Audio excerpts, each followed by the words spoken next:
मधुबन के बाबा, मधुबन के बाबा मुरली वाले, आपका क्या कहना, आपका क्या कहना। ओम शांति। आज 5 जनवरी 2022 के साकार मधुर महावाक्य हैं। आज मीठे मीठे बाप दादा बोले, मीठे बच्चे, तुम्हें अभी नया जीवन मिला है। पुराना जीवन बदल गया है, क्योंकि तुम अब ईश्वरीय संतान बने हो। तुम्हारी प्रीत एक बाप से है। मीठे मीठे बाबा बोले, मीठे बच्चे, अभी तुम्हें नया जीवन मिला है। पुराना जीवन बदल गया है, क्योंकि तुम अब ईश्वरीय संतान बने हो। तुम्हारी प्रीत एक बाप से है। और आज बाबा ने प्रश्न पूछा है कि ब्राह्मण जो देवता बनने वाले हैं, उनकी मुख्य निशानी क्या होगी। और उत्तर में बाबा कहते हैं, वह ब्रह्मा की मुख्य वंशावली ब्राह्मण सभी एक मत वाले होंगे।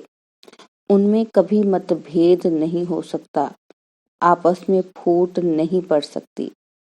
लौकिक में जो ब्राह्मण कहलाते, उनमें तो अनेक मतें होती हैं।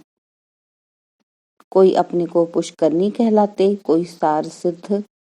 बाबा कहते, तुम ब्राह्मण एक बाप की मत से देवता बनते हो, और देवताओं में कभी भी फूट नहीं पड़ती। मुरली का गीत है, जिस दिन से मिले हम तुम। ओम शांति। जब जीव आत्माएं और परमात्मा अथवा बच्चे और बाप मिलते हैं, तो नई प्रीत हो जाती है, क्योंकि और संग प्रीत टूट जाती है। जैसे कन्या की पहले तो पियर घर से प्रीत होती है, सगाई होने से नई प्रीत जुटती है। उनके लिए सारा ससुर घर नया होता है। नई दुनिया की नई प्रीत जुटती है, तो सारे नए परिवार से प्रीत जुट जाती है। और अब गायन भी है कि आत्माएं परमात्मा अलग रहे बहुकाल। यह सुंदर मेला है नया, यह घर नया, यह संबंध नया। बाबा कहते, तुम जानते हो कि हम हैं ब्रह्मा कुमार और ब्रह्मा कुमारियां। शूद्र कुमार और कुमारियां अब नहीं हैं। ब्रह्मा और ब्रह्मा कुमार कुमारियों का आपस में कितना लव है, क्योंकि यह हो गए ईश्वरीय संतान। ईश्वर तो है निराकार, उनके साथ लव तो साकार में चाहिए ना। निराकार को कैसे लव करेंगे। आत्मा शरीर से अलग हो जाती है तो लव नहीं होता। आत्मा और परमात्मा जब साकार में मिले तब लव हो। निराकार रूप में भल गाते रहते हैं कि तुम माता पिता, तुम आओ तो तुम्हारी कृपा से हमको सुख घनेरे मिले। कहते हैं पतित पावन आओ, गाते हैं ना। बरोबर भारत महान था तो अथाह सुख था, उसका नाम ही था सुख धाम। यह है दुख धाम, और जहाँ आत्माएं रहती हैं वह है शांति धाम। वहां तो आत्माएं पवित्र ही रहती हैं, अपवित्र कोई आत्मा रह नहीं सकती। बाबा कहते, तुमको अब बाप मिला है तो नया जीवन मिला है। पुराना जीवन बदल अब नया जीवन बना रहे हैं। अपने बाप से बेहद सुख का वर्षा ले रहे हैं।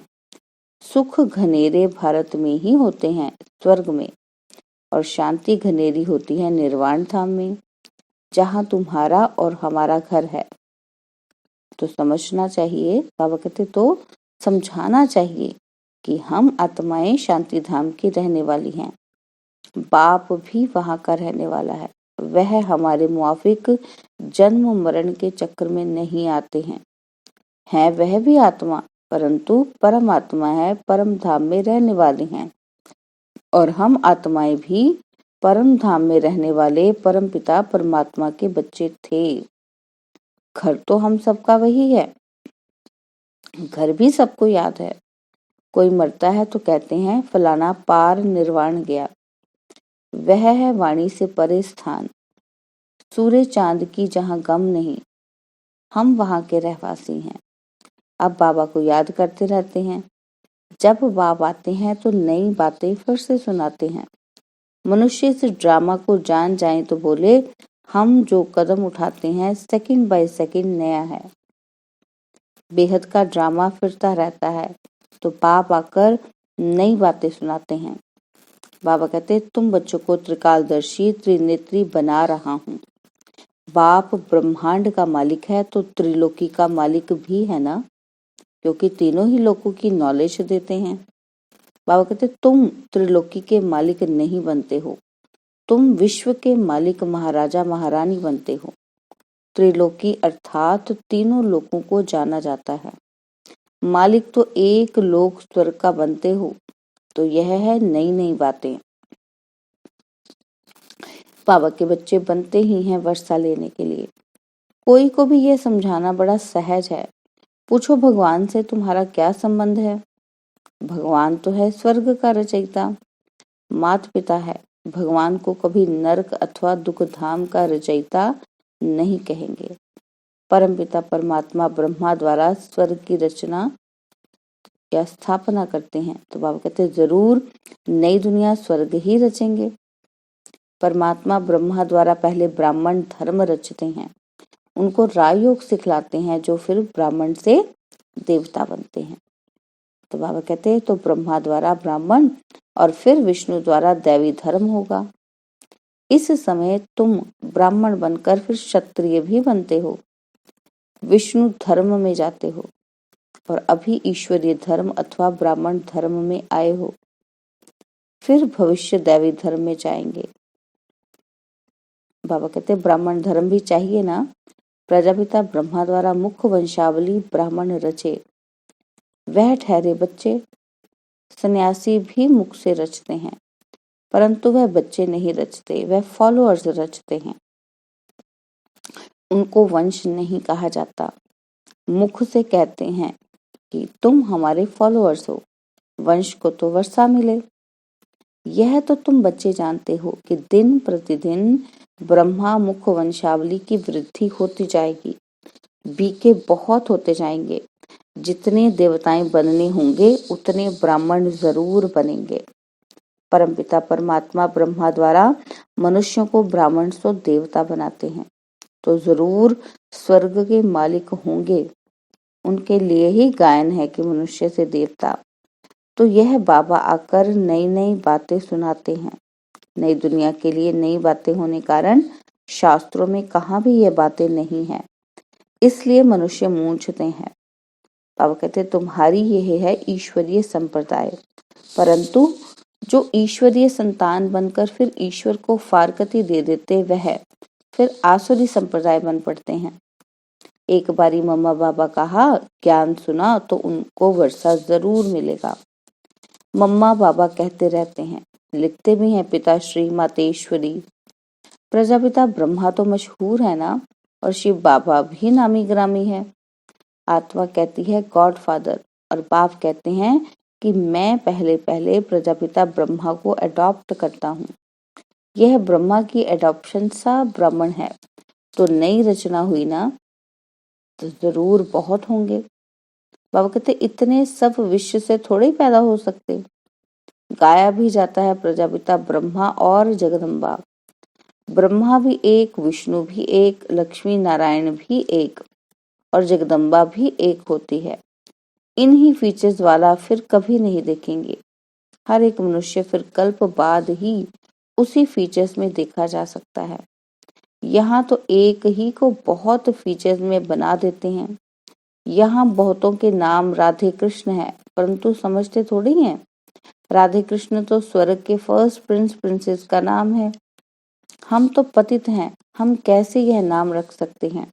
तो शिव बाबा यह नई नई बातें सुनाते हैं। नई दुनिया के लिए यह नई बातें, नया ज्ञान है। बाप कहते हैं हमने ही कल्प पहले भी नई बातें सुनाई थी, अब फिर सुना रहे हैं। तुम अभी सुन रहे हो, तुम देवी देवता बन जाएंगे तो फिर यह ज्ञान खलास हो जाएगा। इतनी ऊंची चढ़ाई है। बाबा कहते यह भी गाया हुआ है कि आश्चर्यवत अपने बाप के बनंती सुनंती औरों को सुनावंती, फिर भी अहो माया भागंती हो जाते हैं। फिर किसी को यह भी नहीं कह सकते कि बीके के पास चलो। बाबा कहते यह भी ड्रामा में नूंद है, नथिंग न्यू। बहुत आते और जाते रहेंगे। बाबा कहते भट्टी में बैठे हुए भी माया से हारकर भगंती हो गए। स्वर्ग में तो आएंगे, जैसा पुरुषार्थ किया है वैसा पद पाएंगे।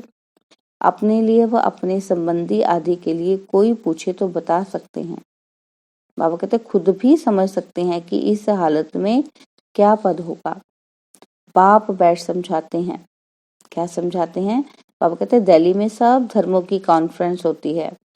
अब कॉन्फ्रेंस करते हैं कि सृष्टि व शांति कैसे स्थापन हो, या आपस में मिलकर एक कैसे हो जाएं। एक तो हो ना सके। रिलीजियस हेड की कॉन्फ्रेंस है, परंतु उनको तो पता नहीं है कि धर्म नंबरवार कैसे है। पहला नंबर धर्म कौन सा है? रिलीजियस हेड्स माना जिसने धर्म स्थापन किया वह हेड्स आए। जैसे चीफ मिनिस्टर की कॉन्फ्रेंस होती है तो उसमें कलेक्टर व जज आदि नहीं आ सकते। गवर्नर्स की आपस में कॉन्फ्रेंस होगी तो गवर्नर्स ही आएंगे। हाँ करके गवर्नर अपने प्राइवेट पोट्री आदि को साथ में ले आए। बाबा कहते विचार करना चाहिए कि यह सब धर्म नंबरवार कैसे स्थापन होते हैं। सबसे बड़ा धर्म कौन सा है? आदि सनातन तो देवी देवता धर्म ही था। उस धर्म का हेड कहाँ? वह धर्म किसने स्थापन किया? बाबा कहते कृष्ण तो अभी है ही नहीं। नहीं तो फिर कृष्ण को मानने वाले चाहिए। वह है वल्लभाचारी, तो जरूर हमारा देवी देवता धर्म था। वह फिर हिंदू धर्म कह देते हैं, परंतु हिंदू धर्म तो है ही नहीं। देवता धर्म का भी अभी कोई है नहीं, तो धर्मों के हेड्स आने चाहिए। साथ में भल पोट्री आदि को भी ले आए। मुख्य धर्म तो है ही 4, उनके हेड्स चाहिए। देवी देवता धर्म का हेड कौन है? बाबा कहते गाते तो हैं goddess of knowledge Saraswati, Prajapita Brahma, तो जरूर यही बड़े होंगे। वह भी समझेंगे कि ब्रह्मा से ब्राह्मण धर्म हुआ, परंतु यह नहीं जानते कि यह ब्राह्मणों को कैसे पढ़ाकर देवता बनाते हैं। वह ब्राह्मण लोग भी कहते हैं कि हम ब्रह्मा की संतान हैं, परंतु कैसे पैदा हुए यह नहीं जानते। और फिर ब्राह्मणों में भी कोई पुष्करनी, कोई सार सिद्ध, कोई कैसे हैं। बाबा कहते यहाँ तो ब्रह्मा के बच्चे ब्राह्मण ही ब्राह्मण है, और कोई फूट इनमें पड़ती नहीं है। वो कहते दूसरे ब्राह्मणों में फूट पड़ती है और इनमें नहीं। ना कभी देवताओं में फूट पड़ती है। वो कहते सूर्यवंशी सब सूर्यवंशी, मत भेद की बात नहीं। फूट में कितना नुकसान हो जाता है। तो बाप से तुम यह नई नई बातें सुनते हो ना। कोई गीत नहीं गाते। बाबा कहते नॉलेज देते हैं नए प्रकार की। सारे सृष्टि चक्र की नॉलेज देते हैं जो धारण करनी है। ऐसा जो बाप, टीचर, गुरु उनको फारकती दे, पढ़ाई थोड़ी छोड़ देनी चाहिए। बाबा कहते पढ़ाई छोड़ी गोया, बाप को छोड़ा। स्टूडेंट नहीं तो बच्चे भी नहीं। बाप को छोड़ा गोया, वर्षे को गवाया। पतित पावन एक ही बाप है। बाप कहते हैं अब कयामत का समय है, सबको वापस जाना है। हिसाब किताब चुकतू कर। सोना आग में डालते हैं तो प्योर हो जाता है। अब आग तो सारी दुनिया को लगनी है, परंतु इस आग में पावन नहीं हो सकेंगे। इसमें योग बल की बात है, तो फिर सजाएं खाकर शरीर छोड़ेंगे। हिसाब किताब चुकतू होगा। बाबा कहते पाप का हिसाब किताब चुकतू कर, फिर पावन होकर वापस जाना है। और वापस जाने का समय यह है। महाभारत की लड़ाई भी है, होली भी मनाते हैं।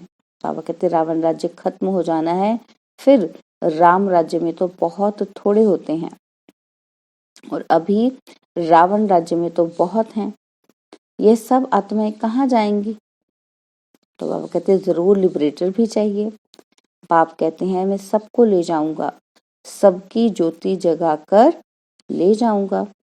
बाबा कहते कि मैं सबकी ज्योति जगाकर ले जाऊंगा उनको। बाबा कहते फिर उनको अपना अपना पाठ बजाना है। बाबा कहते तुम जानते हो हम देवी देवता धर्म में आएंगे, मुक्ति धाम में जाकर फिर वापस चले जाएंगे। मुक्ति धाम में जाकर बाबा कहते फिर हम वापस भी यहाँ आएंगे, 84 जन्म भोगेंगे, सूर्यवंशी चंद्रवंशी बनेंगे। बाबा कहते सारा चक्र बुद्धि में आ गया है। आत्मा बता सकती है कि आओ, तो हम आपको शिव बाबा का ऑक्यूपेशन बताएं। बच्चों के सिवाय तो कोई बता न सके। वह कहेंगे परमात्मा तो निराकार है, उनका फिर ऑक्यूपेशन क्या बताएंगे। अरे वह पतित पावन है, तो जरूर पावन बनाने उनको आना है ना। कैसे राजयोग सिखलाते हैं, ब्रह्मा द्वारा कैसे देवी देवता धर्म की स्थापना होती है, वह हम बता सकते हैं। तो बाबा बैठ सब बातें समझाते हैं, बच्चों को ही समझाएंगे। और कल्प पहले जिन्होंने पढ़ा है वह पढ़ते हैं, नहीं पढ़ सकते तो भगंती हो जाते हैं। नई बात नहीं, फिर भी बाबा का हमेशा बच्चों पर लव रहता है।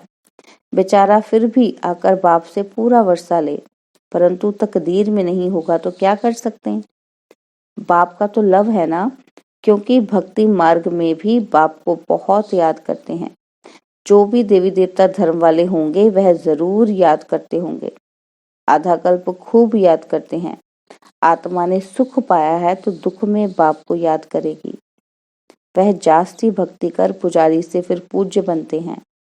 जो देवी देवता थे उनका ही सैपलिंग लग रहा है।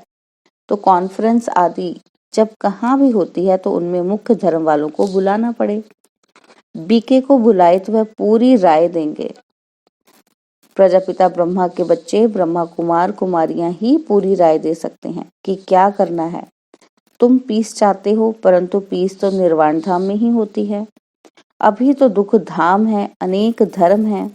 बाबा कहते एक धर्म था तो सुख शांति सब कुछ था, और अभी यह विनाश तो जरूर होगा। इसमें तो खुश होना चाहिए। स्वर्ग के गेट खुल रहे हैं। ऐसे ऐसे बच्चियों को समझाना पड़े, समझा? अच्छा, मीठे मीठे सिकिलदे बच्चों प्रति माता पिता बाप दादा का याद प्यार और गुड मॉर्निंग। रूहानी बाप की रूहानी बच्चों को नमस्ते। हम रूहानी बच्चों की रूहानी बाप दादाजी को दिलवा जान सिकवा प्रेम से नमस्ते। ओम शांति। प्यारे बाबा, मीठे बाबा, मेरे बाबा, शुक्रिया बाबा, शुक्रिया बाबा, शुक्रिया बाबा। धारणा के लिए मुख्य सार हैं। पहला पॉइंट है कि कभी भी बाप को व पढ़ाई को छोड़ वर्षा नहीं गंवाना है, एक मत हो रहना है। और सेकंड पॉइंट है सजाओं से छूटने के लिए योग बल से पुराने सब हिसाब किताब चुकतू करने हैं। और बाबा ने हमें वरदान दिया कि ट्रस्टीपन की स्मृति से निमित्त समझ हर कार्य करने वाले डबल लाइट भव। ट्रस्टीपन की स्मृति से निमित्त समझ हर कार्य करने वाले डबल लाइट भव। बाबा कहते हैं निमित्तपन का भाव बोझ को सहज खत्म कर देता है। मेरी जिम्मेवारी है, मेरे को ही संभालना है, मेरे को ही सोचना है, तो बोझ होता है। जिम्मेवारी बाप की है, बाप ने ट्रस्टी अर्थात निमित्त बनाया है। इस स्मृति से डबल लाइट बन उड़ती कला का अनुभव करते रहो। जहाँ मेरा है वहाँ बोझ है, इसलिए कभी किसी कार्य में जब बोझ महसूस करो तो चेक करो कि कहीं गलती से तेरे के बजाय मेरा तो नहीं कहते। तो मुरली का स्लोगन है हर बोल में आत्मिक भाव और शुभ भावना हो तो कोई भी बोल व्यर्थ नहीं जा सकता। हर बोल में आत्मिक भाव और शुभ भावना हो तो कोई भी बोल व्यर्थ नहीं जा सकता है। ओम शांति। और आज के पुरुषार्थ में लवलीन स्थिति का अनुभव कैसे करेंगे? तो बाबा कहते हैं जैसे कोई सागर में समा जाए तो उस समय सिवाय सागर की और कुछ नजर नहीं आएगा। ऐसे आप बच्चे सर्व गुणों के सागर में समा जाओ। बाप में नहीं समाना है, लेकिन बाप की याद में स्नेह के सागर में समा जाना है। ओम शांति। ओम शांति। आज 4 जनवरी के पुरुषार्थ के लिए बाबा ने कहा कि स्नेह के सागर में समा जाओ, तभी लवलीन स्थिति का अनुभव करेंगे। जैसे बाप गुणों का सागर है और उसी सागर में समा जाना है। सागर में समाने से हम सागर ही बन जाते हैं। हम में और सागर में कोई अंतर नहीं रहता। तो बाबा ने कितना सुंदर अभ्यास दिया। तो बाबा कहते सागर में समाना मतलब ये नहीं कि उसमें डूब जाना। सागर में समाना मतलब बाबा की याद में, स्नेह में डूब जाना।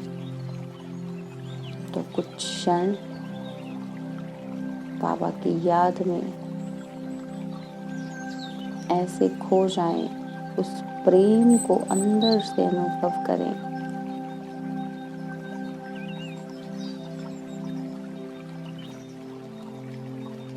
प्रेम के सागर में मैं आत्मा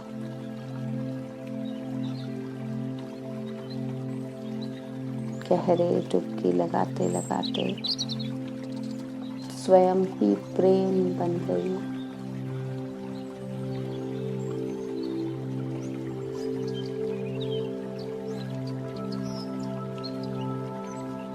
प्रेम से बड़ी कोई शक्ति नहीं।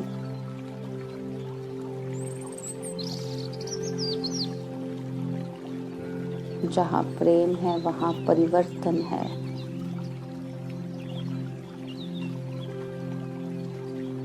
क्योंकि प्रेम हमें बदल देता है, हमें पहले जैसा नहीं रहने देता।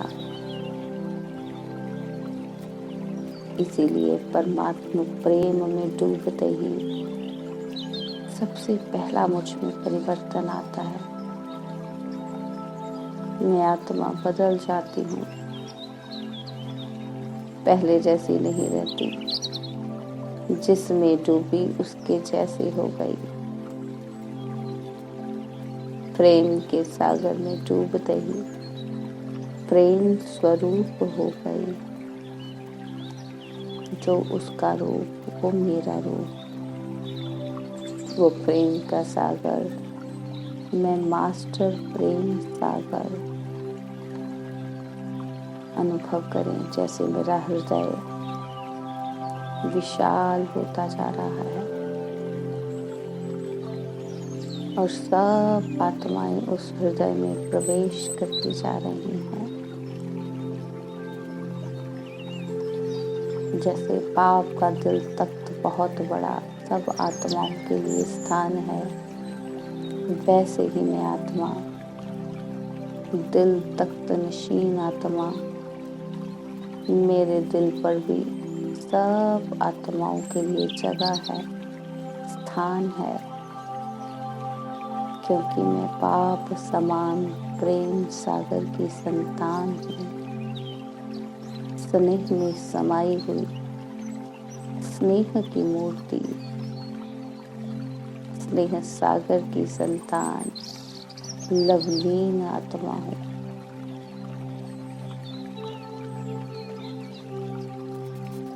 बाबा मुझे आप जैसा प्यारा बनाने के लिए शुक्रिया, शुक्रिया बाबा, शुक्रिया, शुक्रिया, शुक्रिया। ओम शांति।